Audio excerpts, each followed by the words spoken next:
Сен болдың менің жақсы көргенім, жүрек сүйіп таңдағаным, көнүп барам барған сайын.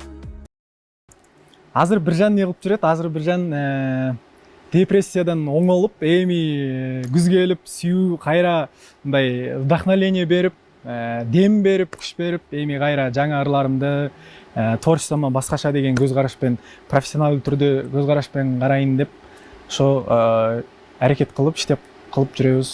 Жакшы. Сиз жайкы депрессия бүтсө, бирок күзгү депрессия бар экенин унутпаңыз, Күзүндө дагы депрессия бар. Күзүндөгү депрессия мындай түрткү болуп атат да, эмнегедир билбейм, мындай. Чыгарганга, ырларым бардыгы мындай махабат жөнүндө болуп атат го, ошон үчүн кичине түрткү болуп атат азыр. Жаңы ырларга иштеп чыкканга. Не десе болот, өзүнчө эле күз айы мага бир музадай болгондой болуп атат да, өзүнчө эле. Демек, сиздин музаңыз азыркы учурда күз болуп аткан экен да. Жандуу музаңыз жок. Жандуу муза жок азыркы убакытта. Немизге, кыялыбызга элестетип коюп жүрөбүз ошо музаны. Элестеткен музаңыз кандай болду экен? Элестеткен музамыз мурда неле? Мындай кас көзү, калың, шаштары узун, бурумдары узун. Мен вкусум кичине более өзбечка кыздарга кичине мындай тартып кеткен да. Тиштик тараптың деп коеюн. Мен кайнсиңдилерим жагаттырбай сизге. Анан не болуп атат азыр билбейм, чото улгайган сайынбы, чото мындай хиджаб кийген кыздар жагып баштаптыр. Жоолукчан кыздар, Жоолукчан кыздар. Студияда жоолукчан кыздар кол чаап койбойсузбу? Ошондой кыздар көзгө мындай жылы көрүнүп атат да, акыркы учурларда. Эң сонун азыркы бизде учурда баягы ыйманы менен жүзү төк келип жоолукка кирген кыздар чындыгында эле Биржанга менин мүмкүнчүлүгүм бар экен деген бир сонун ой берип койдуңуз.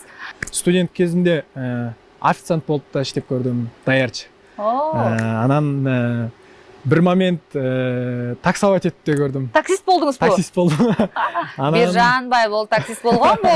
Жаңылык чыгат. Анан кийде таксиде келет өзүмдүн жана нелерге, клиенттериме ырдап берип койчумун. Анан өзүм сүйүнөтүм. Энди ырдаганга возможность келмedi да, сахнага чыкканга возможность келмedi, бирок ошо эң алгачкы клиенттериме ырдап берип бир сүйүнөтүм да, алардан бир жакшы отзыв.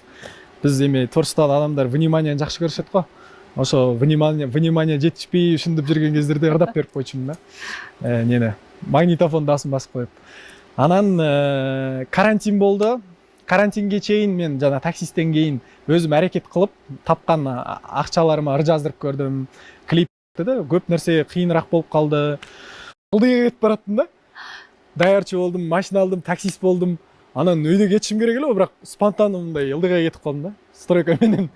Анан стройка иштеп жүрүп, стройка мага мындай катты удар берди да. Мотивация берди сизге. Өтө катты мага бир не берди да, мотивация берди да. Азыркы учурда кыйынчылыктар мындай болуп атат, Айзалжа. Не болуп атат дейсизби? Не болуп атат, айтыңызчы. Кыскандай албай атасыз. Сен кыргыз болуп кеттиңби деген. Казакстанга барсаң, сен кыргыз болуп кеттиңби деп анандай кичине нелер болуп кетет да. Кыргыз сүйлөп атса. Мен бул жерде бир объяснение берип коеюн, энди эртеңде көрүү мүмкүн Казакстандагы менин тыңдармандарым. Казакстандагы тыңдармандарыма да кайрылып этип коеюн. Мен бул жакта жүргөндө көбүнө казак тилинде сөйлөйм. Бул жакта эч ким мага тоскоолдук кылбайт, сен эмне казакча сүйлөп атасың деп. Бардыгы сүйүнөт казакча сөйлөгөнүмө. Кийде кыргызча сүйлөп атсам, кийде казакча сүйлөчү деп ушинтип түртүп коет да. Анан мен мындай стереотип алдым. Неге кыргызча сүйлөйсүз дейсиз го? Кийде Казакстанга барганда мен Казакстан эфирлеринде кыргызча сүйлөгөнгө аракет кылам. Кыргызча ырларды ырдаганга. Ошондо да суть. Казак кыргыздын достугу бирин түшүнүү керек. Мисалга кыргыз элинде казак тилин эмин эркин түшүнөт. Мен де кыргыз тилин Казакстанда эмин эркин түшүнгөнүн каалаймын да. Ошондо эң сонун. Ошондо баардыгы мындай күчтүү болот деп ойлойм да. Туура. Жоолукчан кыздарыбыз кол чабып атат. Ошондой. Казакстандагы менин тыңдармандарым, Казакстандагы тыңдармандарыма да кайрылып этип коеюн. Мен бул жакта жүргөндө көбүнө казак тилинде сөйлөйм. Бул жакта эч ким мага тоскоолдук кылбайт, сен эмне казакча сүйлөп атасың деп. Бардыгы сүйүнөт казакча сөйлөгөнүмө. Кийде кыргызча сүйлөп атсам, кийде казакча сүйлөчү деп ушинтип түртүп коет да. Анан мен мындай стереотип алдым. Неге кыргызча сүйлөйсүз дейсиз го. Кийде Казакстанга барганда мен Казакстан эфирлеринде кыргызча сүйлөгөнгө аракет кылам. Кыргызча ырларды ырдаганга.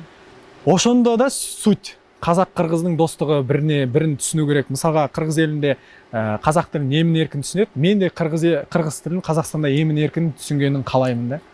Ошондо Эң сонун. Ошондо баардыгы мындай күчтүү болот деп ойлойм да. Туура.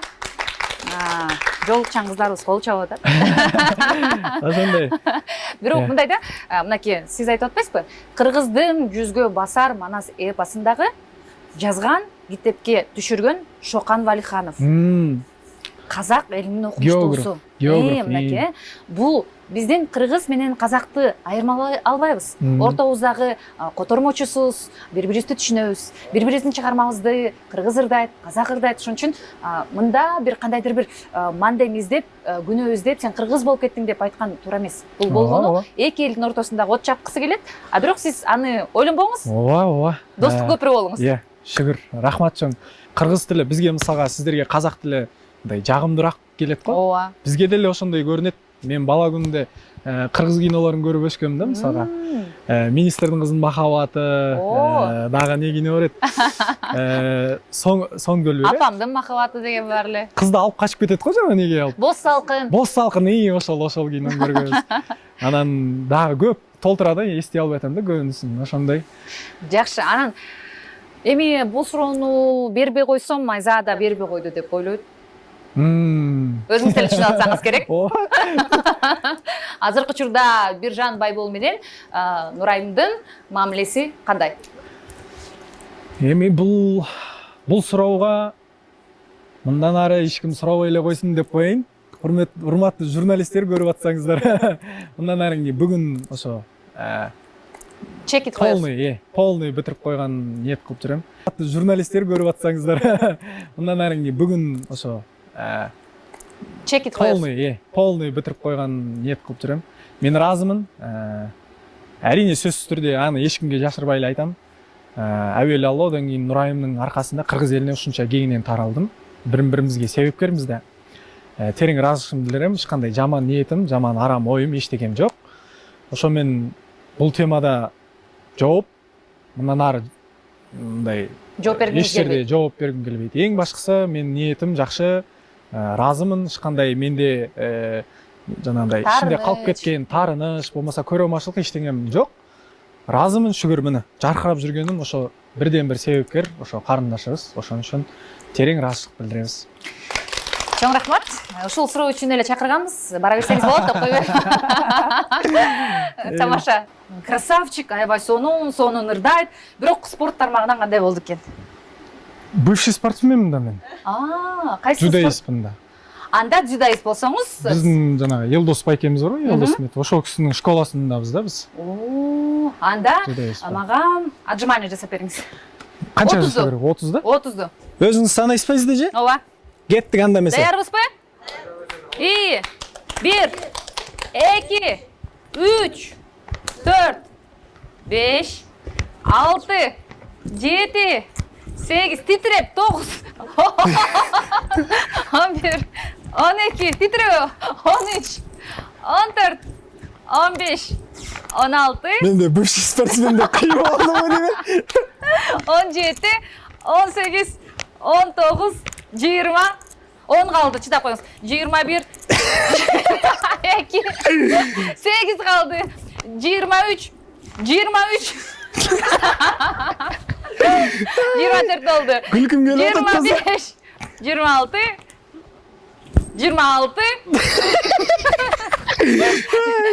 Ya da 20 diye verseniz olmak. 28, Vay vay. 29, 30. Kolçalar olsun. Bircan, sizin bывший спортсмен ekeningizge күмәнім бар. Же, тойларда жүріп, тренировка кылбай, ушундай болуп кеттиңиз бе? Негиз көп болса деп дегеним же. Аябай көп болуп калды. Бирок эфирде бекер айттыңыз да бывший спортсмен. Бирок мыкты оюн болду.